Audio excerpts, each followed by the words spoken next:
എന്റെ ഉപ്പാന്റെ സ്നേഹം എന്നൊക്കെ പറഞ്ഞാൽ നമുക്ക് കാണാൻ പറ്റൂല കേട്ടാ. അത് ഫീൽ ചെയ്യാൻ മാത്രമേ പറ്റുള്ളൂ.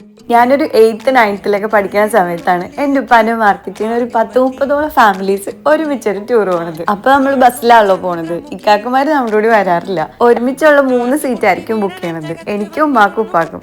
പക്ഷെ ഉപ്പ നമ്മുടെ കൂടി ഇരിക്കൂല കേട്ടാ. എൻ്റെ ഉമ്മാക്ക് കുറച്ച് വണ്ണമൊക്കെ ഉള്ളതുകൊണ്ട് ഞാനും ഉമ്മയും സ്വസ്ഥമായിട്ട് ഇരിക്കുക, കിടക്കുക, എന്തെങ്കിലുമൊക്കെ ചെയ്തോട്ടെ എന്ന് വിചാരിച്ചിട്ടായിരിക്കും. ഉപ്പ ഫുൾ ടൈം ഡ്രൈവറൊക്കെ ഇരിക്കൂലേ, ആ സ്ഥലത്ത് പോയിരിക്കും. ഡ്രൈവറിന്റെ സീറ്റ് അല്ല, കിളിയൊക്കെ ഇരിക്കണം അടുത്ത്. അപ്പൊ എൻ്റെ ലൈഫിൽ ഫുൾ പ്രയോറിറ്റി ഞങ്ങൾക്കായിരുന്നു. ഞങ്ങൾ കംഫർട്ടായിരിക്കുക, നമ്മൾ നല്ല ഭക്ഷണം കഴിക്കുക, നല്ല ഡ്രസ്സ് ഇടുക. അങ്ങനെയുള്ള എൻ്റെ ഉപ്പാനും ഉമ്മാനെ എവിടെയെങ്കിലൊക്കെ ട്രിപ്പ് കൊണ്ടുപോകണമെന്ന് എൻ്റെ വലിയ ആഗ്രഹമായിരുന്നു. ഉമ്മാനെ കൊണ്ടുപോകാനുള്ള ഭാഗ്യമൊന്നും കിട്ടിയില്ല. പക്ഷെ ഉപ്പാനെ കുറേ വിളിച്ചിട്ടാണ് ഉപ്പ നമ്മളോട് വരാൻ സമ്മതിച്ചത്. അപ്പൊ ബെസ്റ്റ് എന്നെ കൊടുക്കണമെന്നുണ്ടായിരുന്നു. നമ്മൾ സിനിമകളിലൊക്കെ കണ്ടിട്ടില്ലേ, തറവാട്ടിലൊക്കെ പോയി നിൽക്കണ ആ ഒരു ഫീലായിരുന്നു കേട്ടോ.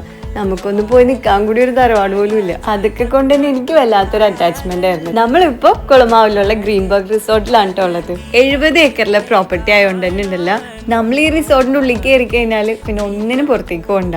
മക്കൾക്ക് ഓടിയിടന്ന് കളിക്കുക, അതുപോലെ അഡ്വഞ്ചർ ആയിട്ടുള്ള ആക്ടിവിറ്റീസ്, പിന്നെ നമുക്ക് കയാക്കിങ്, അത് മാത്രമല്ല കേട്ടോ, ട്രക്കിംഗ് കൂടി ഇൻക്ലൂഡഡ് ആണ്. ട്രക്കിങ്ങിന് പോകുമ്പോൾ 100% സേഫ് ആണ് നമ്മൾ മക്കളേക്ക് ആയിട്ട് പോയാൽ. മക്കൾക്ക് ഈ ട്രക്കിംഗ് ഒക്കെ പുതിയൊരു എക്സ്പീരിയൻസ് ആയിരുന്നു. അതുപോലെ തന്നെ ഫാം ഹൗസും ട്രീ ഹൗസും. ഗ്രീൻബർഗിൽ എനിക്ക് തോന്നിയ ഏറ്റവും വലിയ സ്പെഷ്യാലിറ്റി എന്താ അറിയോ, ഓരോ ടൈമിലും ഓരോ വിഷ്വൽ ട്രീറ്റ് ആയിരുന്നു നമുക്ക് കിട്ടിയത്. എൻ്റെ ഉപ്പ സൺസെറ്റ് ഒക്കെ എൻജോയ് ചെയ്യണുണ്ടപ്പില്ലേ, എനിക്ക് ഒരുപാട് സന്തോഷമായിട്ടാ.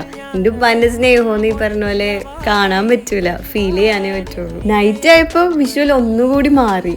അപ്പൊ നമുക്ക് ഭയങ്കര ക്യൂരിയോസിറ്റി ആയിട്ടാ. നെക്സ്റ്റ് ഡേ മോർണിംഗ് ഞാൻ നിൽക്കാക്കി എണീച്ചു. മോർണിംഗ് വൈബിൽ ഒരു വാക്കൊക്കെ ഇട്ട്. റെസ്റ്റോറന്റ് ഓൺ ആയിട്ടുണ്ടായിരുന്നില്ല, 6:30 ആയിട്ടുള്ളൂ. 8 AM പക്ഷെ നിൽക്കാൻ ഒരു കോഫിയൊക്കെ ഒപ്പിച്ചെടുത്ത്. നമ്മൾ യാത്ര ചെയ്യുമ്പോൾ കൂടെ കൂട്ടുന്ന ആളുകളുടെ ഇമ്പോർട്ടൻസ് പോലെ തന്നെ നമ്മൾ തിരഞ്ഞെടുക്കുന്ന സ്ഥലത്തിന് ഇമ്പോർട്ടൻ്റ് ഉണ്ട് കേട്ടോ. ലൈഫിൽ ഒരു പ്രാവശ്യമെങ്കിലും എല്ലാവരും ഒന്ന് ഗ്രീൻബർഗ് എക്സ്പ്ലോർ ചെയ്യണം കേട്ടോ.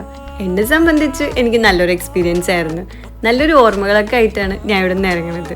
ഇവിടെ നിന്ന് ഇറങ്ങുമ്പോഴും തിരിച്ചു വരണമെന്ന് തന്നെയായിരുന്നു എൻ്റെ ഉള്ളിൽ.